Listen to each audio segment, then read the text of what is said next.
There is nothing like a locked on crossover with the Mets and the Padres, two of the most exciting teams in the National League, especially after a series victory from your Mets. I'm your host, Ryan Finkelstein of Locked On Mets. Got Javi Reyes of Locked On Padres here. Javi went to the game today, had a good time, but ultimately not the result you were looking for. No, absolutely not. But of course, I'm unbothered by the result. You know what I mean? You got to give the Mets at least something after what happened last year in the playoffs. You had the SNY broadcasters trying to push forward this narrative that Joe Musgrove 2 days after saying he didn't like what the Astros did, that he then decided to cheat himself on national TV. So look, they had to do it. They had to at least win a series. And to be honest, as much as I could pretend and sit here and pontificate about it, a fine series. I'm not mad about it. The Mets have a fun team. It's really cool in baseball to see a team that's spending as much as they do. And I got to see a Juan Soto super nuke Megalodon just bottle rocket missile. And I also got to see a Francisco Lindor home run. So to be honest, not the worst results in the world, although there are some trends I think about the Padres that are a little bit worrisome, I think, so far. Yeah, well, Juan Soto gets a nice fastball served right up to him down the middle from Tyler McGill, puts it. I don't even know if you call that in the seats on the bridge. I mean, he destroyed it. Oh, yeah. So that gave the Padres the early lead, but the Mets, they were able to battle back. Brandon Nimmo, big day, 3 hits for him, couple of RBI knocks. One though, Juan Soto, he giveth and he taketh. What was your vantage point on a fly ball that he clearly should have caught? So I was at the game, which I've mentioned many times, just to flex it a little bit more. It was very fun. Had some really great club seats. From my perspective, also it was, and I checked out the replay too. This has just been an ongoing trend, and I think this is one of those ongoing things that I've had an issue with the Padres. Xander Bogaerts even made a little bit of mistake in the Braves series, and this is like the 4th mistake I've seen from Juan Soto. Some people might say, "Oh, it was a little bit of a miscommunication," right? That maybe Grisham he should have kept going for it or whatever, and that Juan Soto pulled up.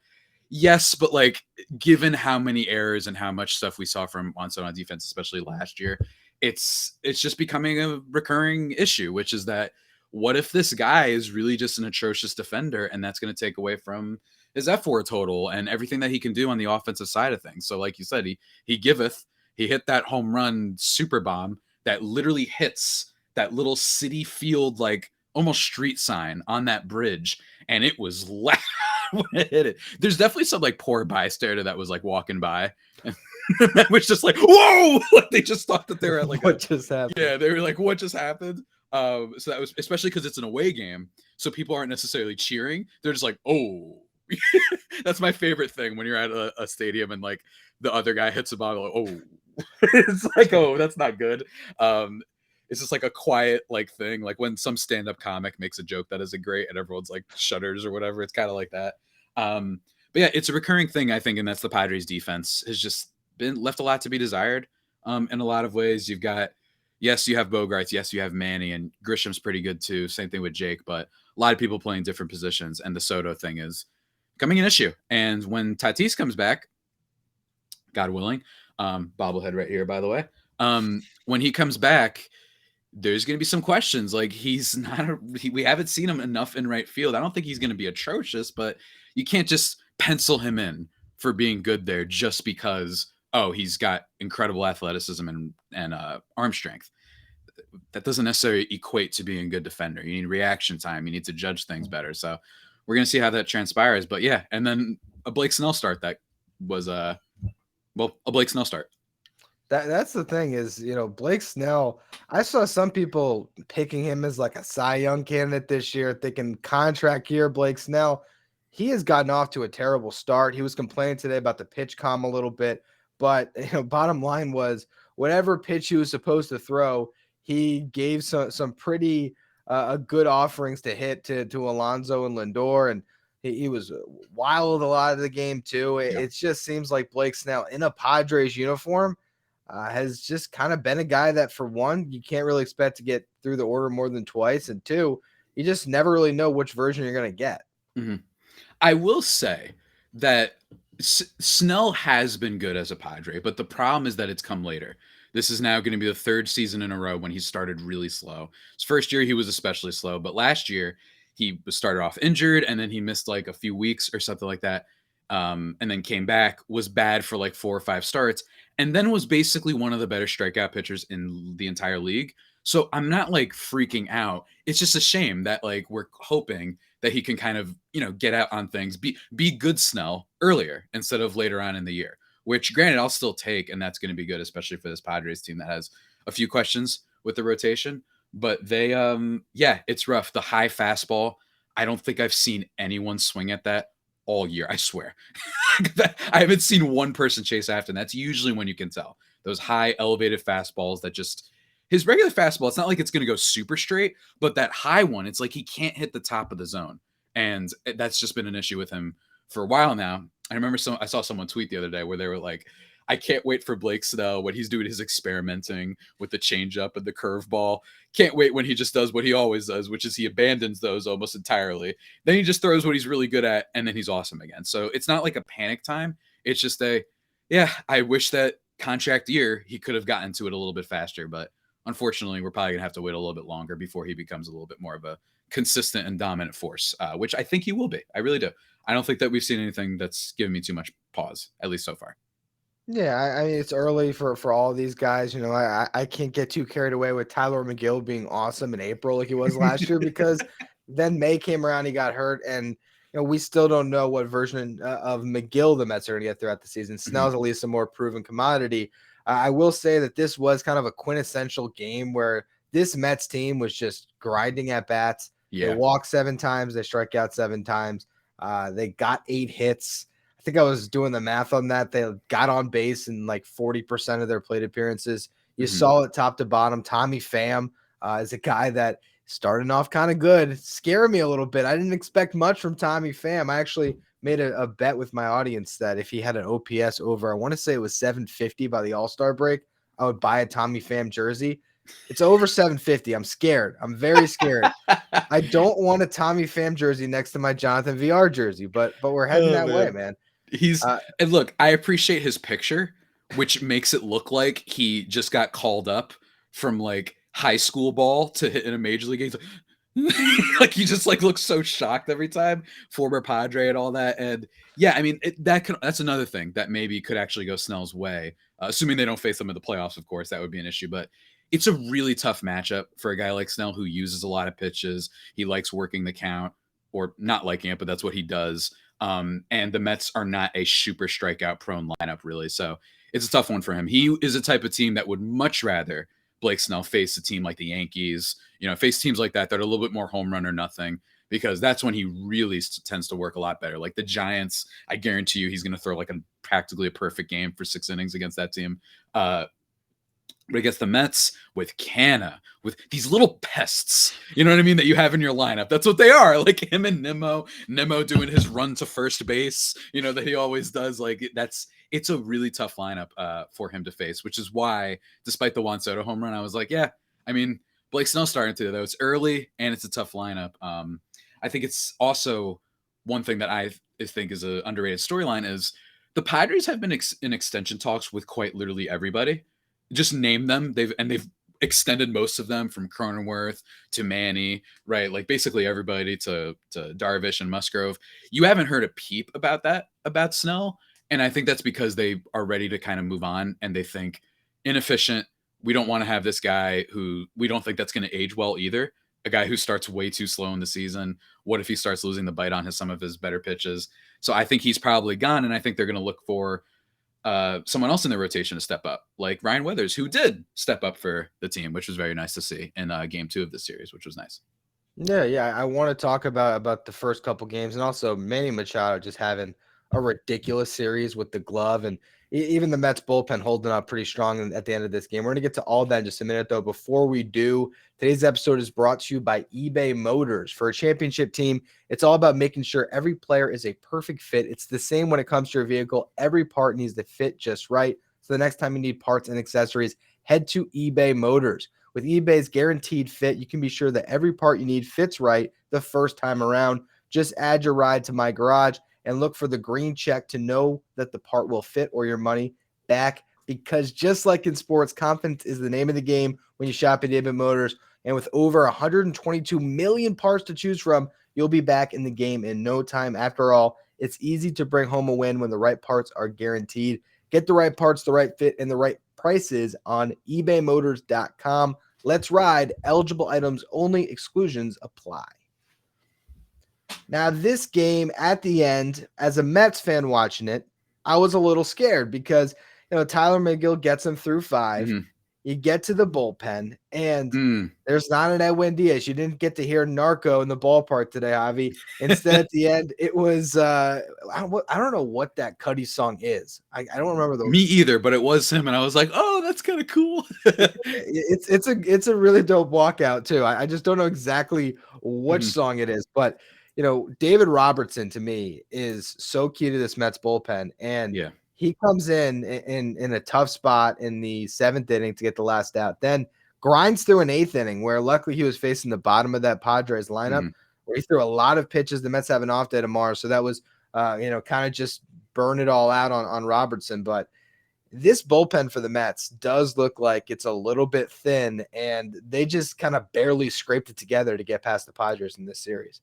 Hey, the Padres bullpen has had some issues too. They have some really good guys in there, obviously, but Pomeranz is on the IL. Robert Suarez is probably going to be a little bit longer on the IL, which is unfortunate. But they have some guys, right? Nabil Crismatt has been a disaster so far after a pretty good season last year, but Steven Wilson, that guy's really good, and I think is starting to ascend. He showed signs last year. You've got Hader, who did scare me in game 2, absolutely. He scared me for, in fairness, only 0.3 seconds. I, of course, am undeterred most times when watching the Padres with a lead, but it was still worth pointing out that dude, you can tell very early if he beats himself. You know what I mean? He can beat himself sometimes, but for the most part, I think he just had this really weird phase last year where he just forgot how to pitch for 2 weeks. And thankfully, it seems he's grown out of that. But yeah, the Padres have some issue there, but it's somehow not even the number one thing for me, to be honest. It's been like this weird lineup where Ha-Seong Kim and Xander Bogaerts are the highest OPSs. One of those is probably expected, not the other one. And it's, Machado, really, really slow start for him offensively. You mentioned the glove. That was awesome. But we'll see. I don't know if this team is going to make another trade. Oh, I should have mentioned that. At the game, I swear on everything, as I was walking in, I think I ran past AJ Preller. This is a real thing. It was this guy who was like a little bit shorter than me, and he was on a phone, like speed walking by. And I had to pause because, and some fans might be like, "Oh, dude, why didn't you say hi or anything like that?" I'm sorry. I didn't expect the GM to just be there. You know what I mean? Like at the fan entrance. My only explanation would be that maybe it's just, it's an away ballpark. Maybe it was his first time. He didn't know where the heck he was going. Like that's the only thing. But oh man, I mean, it was like seeing a celebrity. It was like seeing God. Like it was amazing. It really was. So I was really happy. Unfortunately, it did result in a W. But if I could have talked to him, I would have told him also, can we figure out this Luis Campusano thing? The hive is strong. The Campusano hive, I mean, we're growing in numbers. Some would say we're growing faster than Apple in the 1990s. Really just going up there. But once again, Austin Nola in the lineup. Wouldn't shock me if he's in the lineup for this Brewers series to start. I'm waiting because in one of these games, in the second game where Manny also made that really gorgeous spin move throw to first base, he went 3 for 4 with a double. And Austin Nola is slugging like 0.97 right now. And Campusano, it's just, I don't understand how a guy who has that much potential is being blocked by him. Maybe when Musgrove gets back, that'll be a sign for him to catch 2 days. But my other thing that I would also complain about with the Padres is Blake Snell. I know he doesn't reportedly like pitching to him, but if you're not pitching well, I don't think you get the benefit of the doubt for that much longer, especially when there's this high potential young catcher. And it's not like you have prime Pudge Rodriguez behind the plate. Yeah, I get it if you have a superstar catcher or even just a pretty serviceable one, like you're like what the Braves have with Travis d'Arnaud, even, right? Former Met, not to bring back bad memories, but no, they don't have that. They have a guy who doesn't hit the ball very hard. He doesn't swing at too much bad pitches, And also, the Mets ran crazy on him. He doesn't throw out runners, and teams have been doing this all year. So I just don't understand why he gets so many back-to-back days, to be honest with you, when Campusano has more potential. Well, you know what? It's funny you mentioned that because it's a very similar situation to what the Mets got going on with Alvarez right now. You know, they call him up because Narvaez hits the IL. And I will say, you know, I was not, campaigning to see Alvarez to start the season. I do think he needed more seasoning in AAA. And we saw it in that at bat against Josh Hader. You know, a big issue that you can look at with Alvarez is getting exposed to high heat. And, not laying off those pitches. And literally Josh Hader just says, I'm going to throw 7 balls at your eyes. I know. It was crazy. You're going to swing at 3 of them. At the same time, Tomas Nido gives you nothing offensively. And, Alvarez is here. At a certain point, what these guys need more than anything is MLB reps. We saw it last year with J-Rod. Like, Julio Rodriguez did not start off his career incredibly well. It took some time to go through that learning curve. And I think you got to, give these guys the opportunity. You have top prospects that are catchers that can actually maybe give you something on offense, which is rare in baseball. They're not going to learn just sitting on the bench. I mean, today, the SNY crew showed a lot of shots of Alvarez talking with Buck Showalter and talking with Lindor, and that's great that he's learning.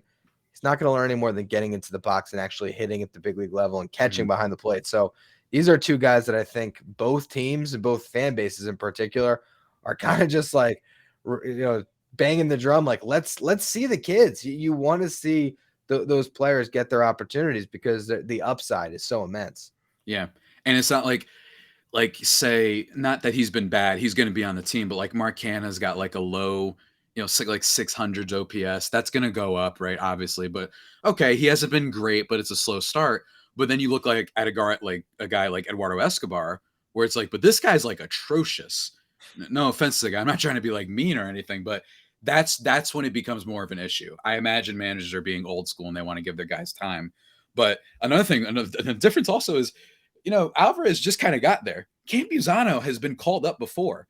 Yeah. His first start in Major League pitching, or at least one of the first times, is like a pinch hitting situation against the Dodgers in the 9th against Kenley Jansen.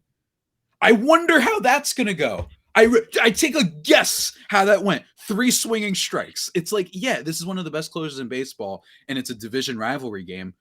And at that point, he only had hit above AA for like a month. Now he's been raking in AAA for a long time, but that really frustrates me. It's just, stop saying he's like this future at catcher and then not using him, right? If you had a better catcher, I understand. If you had Yasmani Grandal there, I understand, right? But it is really frustrating, but it's a similar situation. But thankfully, the hive is growing. The 3-for-4 game is there. You can see even the way he swings the bat. You're like, it's going to happen. And everyone's going to realize this has been the most slept on catcher in baseball. And it's going to be a guy the Padres have under control. And he's going to be phenomenal as they win their, 115th game of the year. It's going to be really great. And I think I'm very excited for when that moment finally comes, even if it's taken a longer time than I thought. 115 wins is a little bit low, I think. I think they're going to win more than that, honestly. I think we should actually zoom out a bit and look at where these 2 teams are in relation to just kind of the rest of this season and how they're going to kind of factor in as supposed heavyweights in their respective divisions in this league. We're going to get to all that in a minute, though. Before we do, today's episode is brought to you by Rocket Money. Try it free for 30 days. Just enough time to try it, right? That's something we've heard a million times, but then you completely forget about the subscription. And in fact, over 80% of people actually forget, and you could be wasting money, not even realizing it on all of these subscriptions. That's what Rocket Money does. They help you find those forgotten subscriptions so you can stop paying for the ones you don't use. I don't know if you know this, but Americans spend, they think $80 a month on subscriptions, but it's actually closer to $200. If you don't know exactly how much you're spending every month, you need Rocket Money. It's a personal finance app that finds and cancels your unwanted subscriptions, monitors your spending, and helps you lower your bills all in one place. Over 3 million people have used Rocket Money, saving the average person up to $720 a year. Stop throwing your money away. Cancel unwanted subscriptions and manage your expenses the easy way by going to rocketmoney.com/lockedonmlb. That's rocketmoney.com/lockedonmlb. rocketmoney.com/lockedonmlb.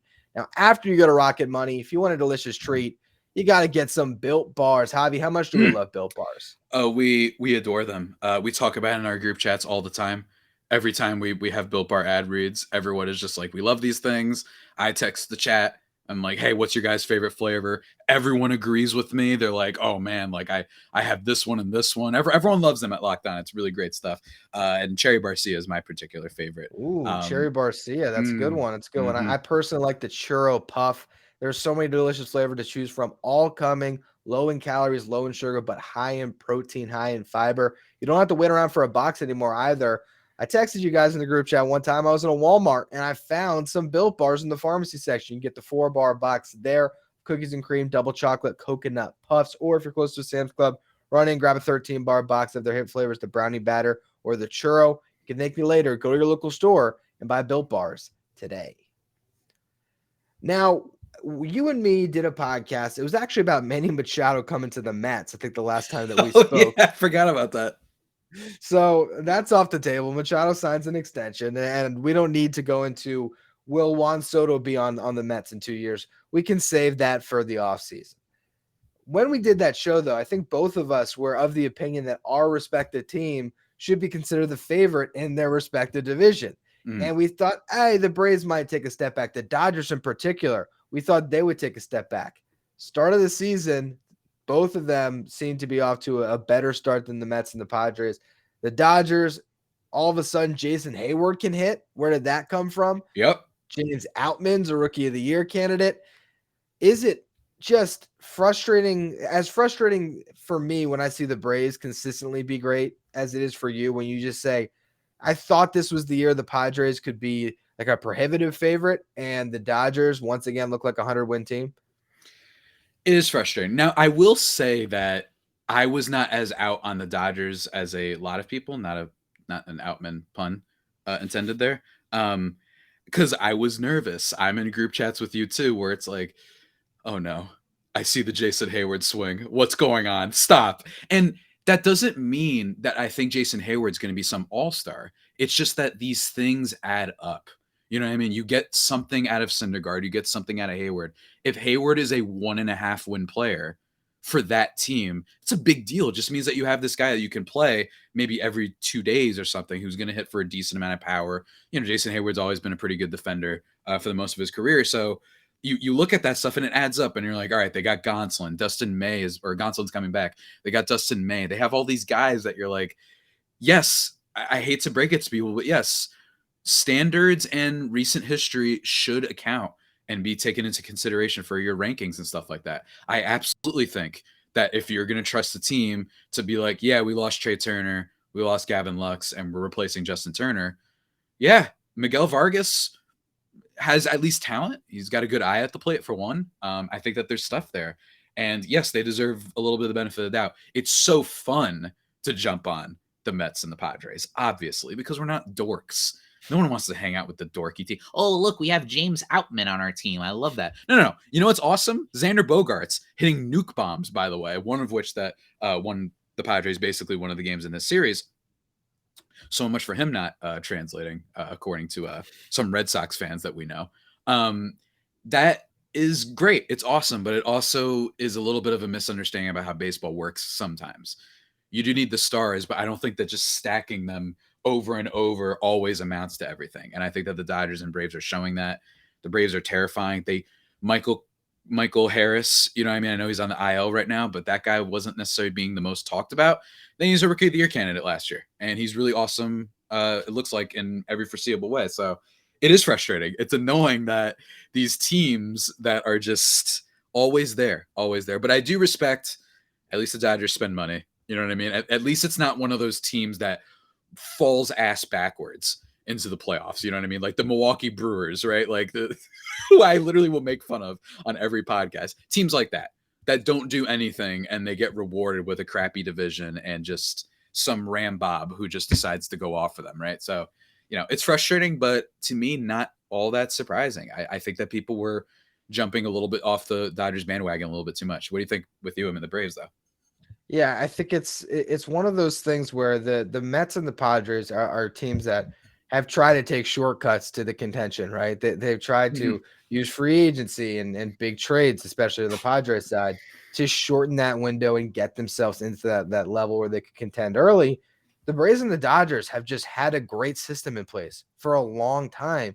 And so they have the farm system. The Braves are now just these merchants of these ridiculous team-friendly contracts that Mhm. just allows them to have the most annoying team in baseball, in my opinion, where you're like, hey, let's just lock up Orlando Arcia for 3 years, $7 million, because he's going to be our starting shortstop and it's cheap, and we just like extending everyone. Mhm. It's frustrating, but it's well-run franchises. You can't knock them. There's a reason that they have stood atop their respective divisions for a very long time. It's because they do things the right way, and it doesn't mean the Mets or the Padres can't knock them off in a year. We saw the Giants do it one year. I'm sure that whether it's in the playoffs or throughout a regular season, there will be times where the Dodgers and the Padres, or the Dodgers and the Braves, won't be atop. But more times than not, it feels like they will, because they're just great at what they do, which is finding a way to win baseball games. And a Yeah. lot of them. Absolutely. It's not over. Look, it's there's still so much time. There is something also to be said for just having superstars that rule, because Yeah. then maybe bench guys will just step up. It's totally possible for you too, right? Like, and we don't know exactly who they will be, but say, not too long ago, the Padres, Mr. Jake Cronenworth was one of those. He just kind of was this bench guy that barely made the team and kind of blew up, and now he's extended for another 7 years. So it's totally possible. This is a team that Snell hopefully is going to get better. They're going to get Musgrove back. They're going to get Robert Suarez back. They're going to get Fernando Tatis Jr. in what can only be described as just the most beautiful coincidence in the world. They're going to get him back on 420 apparently, and then you have what's it called? Just the fact that Soto, despite the home run yesterday, and Manny have started off really slow. They're not going to be 600 OPS guys, so just expecting them to be better.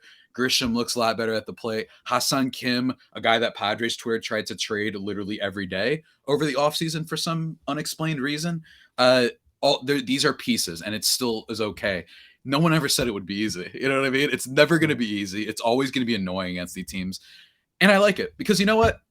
I don't care once we get to the playoffs. The Dodgers are Peyton Manning, and it deserves a lot of praise. They'll be remembered for a long time, but they also blow it in the postseason. So I'm not, as evidenced by literally 6 months ago. So I'm not really scared of that part. And with the extra wild card team and all that stuff. So there's no real reason for panic. I feel like you mentioned the Giants. These giant, like 100 win teams just come so sporadically and weirdly. The all-time winningest team for a single season, the Seattle Mariners, it was like after they lost A-Rod, Ken Griffey Jr., and Edgar Martinez, right? And then everybody has career years. So that whole regular season thing, I think, can be a lot. It's a fool's game to bet on stuff like that, in my opinion, a little bit sometimes, because you just don't know what kind of weird, chicanery will happen that the baseball gods will decide to, exhibit. You have to see how it all pans out, but there's still a lot of hope for both of these teams. I think they're going to be fun as the season goes along too. Yeah, I think so. I think, ultimately, like the smart money is still on probably the Dodgers and the Braves to win this division, because that's what they do. But the Mets and the Padres are two of the most talented teams in baseball that can easily get hot for a couple months and really start rolling at any point. Yeah. We know that the best version of the Mets and the best version of the Padres are teams that can win the World Series this year, which is why they are going to be so much fun to cover throughout the season. And whenever our two teams meet, we'll hop on a podcast to do a crossover. Thank you all for making this your first listen today. You can follow me on Twitter at Finkelstein Ryan. Follow Javi at Javi with 2 eyes Pano. And where else you can find, your incredible writing at Just Baseball. Thank you. We should plug some of the articles you've been doing. AJ Preller is Russell Westbrook. I love that one. And today, Ryan Mountcastle. What Castle describes him best? It's really what the people need to be reading. So I want people to check those out. I've had a blast editing those over at Just Baseball. So make sure you check all that good stuff out. And for your second listen today, Locked On Fantasy Baseball. You want to win your league this year? You want to check them out? You can find them wherever you get your podcasts and on YouTube, part of the Locked On Podcast Network, your team every day.